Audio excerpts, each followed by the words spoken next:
Welcome back to Casual Watch Review channel. A couple of weeks ago, we looked at the Citizen Forza watch. That was their integrated bracelet sports watch, their newer version. In that upload, I made a comment about wanting to see one of the Series 8 watches, and it seems like my contacts at Citizen were listening to me because they very kindly lent me one of the new Series 8 in so that we can look at it in this review. This is a watch that I'd seen last year when we visited Tokyo, and ever since then I've been dying to get my hands on one. So let's flip the camera around and dive straight in. Model number on this one is the NB6060-58L. That was a mouthful. This watch is coming in at $1,395. That's its RRP on Citizen's website. But before we dive into the review, I couldn't be more pleased with the direction that Citizen is taking with these watches. They're really elevating a lot of their line, and I think this is perhaps one of the most refined ones that I have seen up till now. I haven't yet been lucky enough to get my hands on one of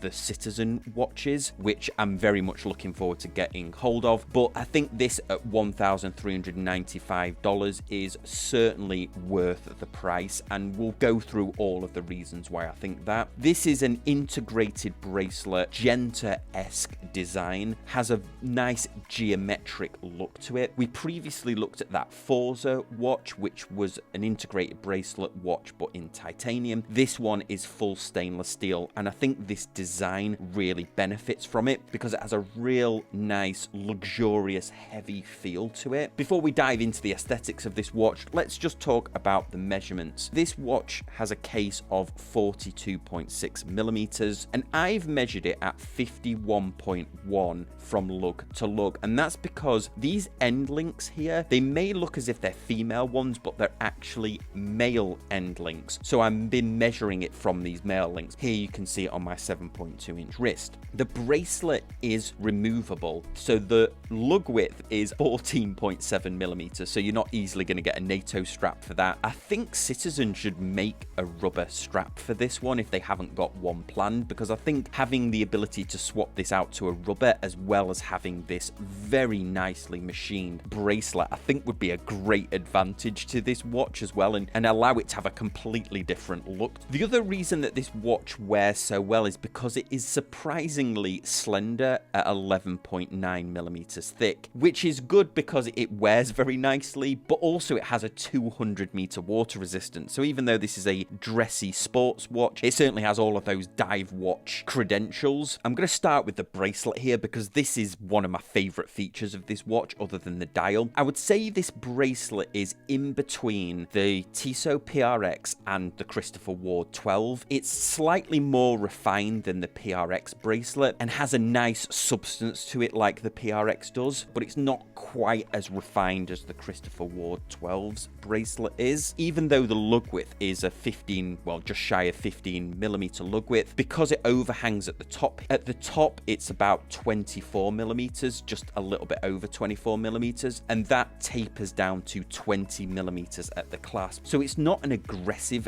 taper, and certainly adds a little bit of substance on the wrist because it's only tapering to 20 millimeters. But I think this wears perfectly on my 7.2-inch wrist, although I do have a friend at work who tried this on, and he ended up going with another version of the Series 8 because for him, his wrist is slightly smaller, and he actually found that this overpowered his wrist. So if you are concerned, I would definitely try this on first. But if you like a larger watch like I do, then I think this is going to hit the sweet spot because some of these integrated bracelets can be a little bit on the smaller side, whereas this really does have a nice substance to it. The bracelet is completely brushed on the top, brushed on the back, and brushed on the sides, although each element of this H-link, this three-piece linked bracelet, called the H-link, of course, because the center link is in the shape of a H. The inner piece, the section, is beveled and polished. It gives a nice visual to it, so even though the bracelet is majoritarily brushed, you do have those beveled, polished elements, which gives a nice classy look to the bracelet. I was complaining a little bit about the Forza, the titanium watch we reviewed a couple of weeks ago, and that's because the clasp was in titanium and it was just a press clasp and I was not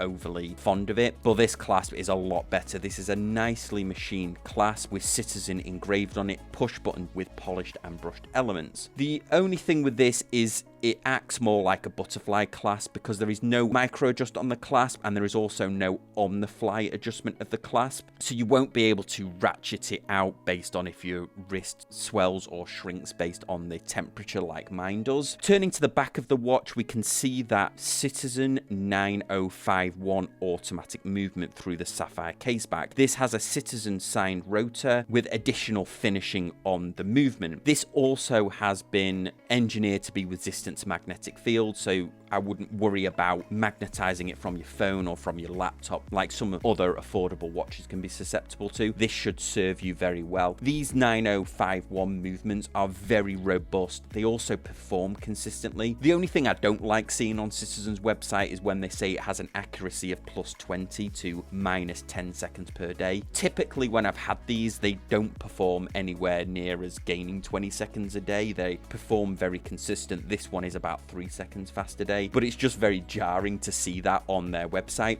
Bezel is brushed and then polished around the side, a nice nod to something like the Nautilus perhaps. These side bumpers are interesting because these are separate pieces that have been added to the watch. So the bumper towards the 9 and then the bumper that is protecting the crown, both of these are screwed onto the case, and you can tell that these are real screws and not faux screws because they're slightly misaligned, which I think gives it quite a nice look because the whole rest of the watch is so perfectly executed. I like the fact that the screws are slightly misaligned. Gives that perfection is in imperfection look to it. The crown is slightly oversized, which means that it's very easy to grip to adjust the watch. It's flat towards that bumper, only slightly protruding, so that crown guard will slightly protect it if you do accidentally knock the watch. It isn't signed, and neither is the crown above it. The crown above it is the inner rotating bezel. This isn't ratcheted, and it is omnidirectional, so you can use it as a countdown or a count up bezel if you wanted to. And just to note that neither of these crowns are screw down. There is a little bit of resistance, a bit of friction to the inner rotating bezel, so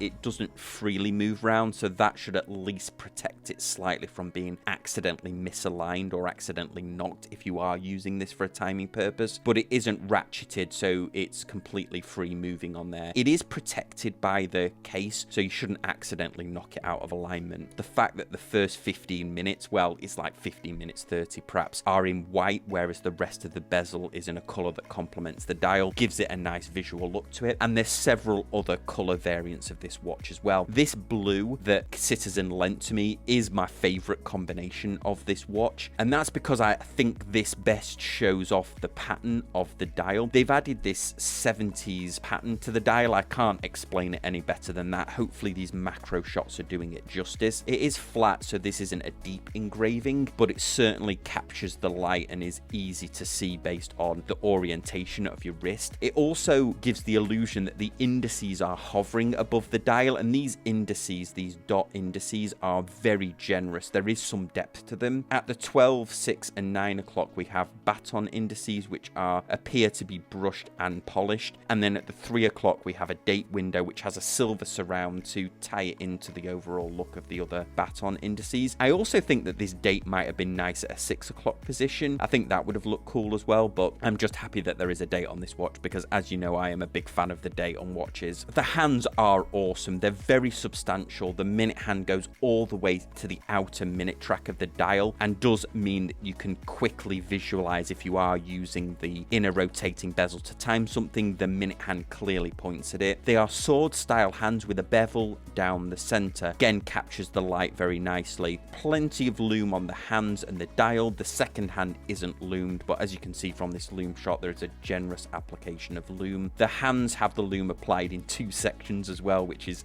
quirky. I don't think it has any functional use to it, but it is a nice design element. Overall, I'm a big fan of these hands. I think that the fact that the minute hand covers the indices as it's going round, it complements the indices. They just look in proportion with the rest of the dial. And just to finish off the review, this has a flat that sapphire crystal on the top. It is slightly raised with a bevel, has anti-reflective coating, and I think this works much better than if they perhaps used a dome sapphire. The flat sapphire looks really complements the watch. So overall, I think they've done a great job of this. This is on its way back to Citizen, so big thanks to them for lending this into the channel. This will probably go on to another reviewer now. What do you think? Let me know in the comment section down below. If you're new to the channel and you want to help me out a little bit, I would love it if you hit subscribe and also the thumbs up if you enjoyed it. And if you want to give your opinion live, whether it be on this watch or something else you've got on your mind, join us on Sunday for the Sunday Social. As always, appreciate you watching, and I'll see you next time on Casual Watch Reviews.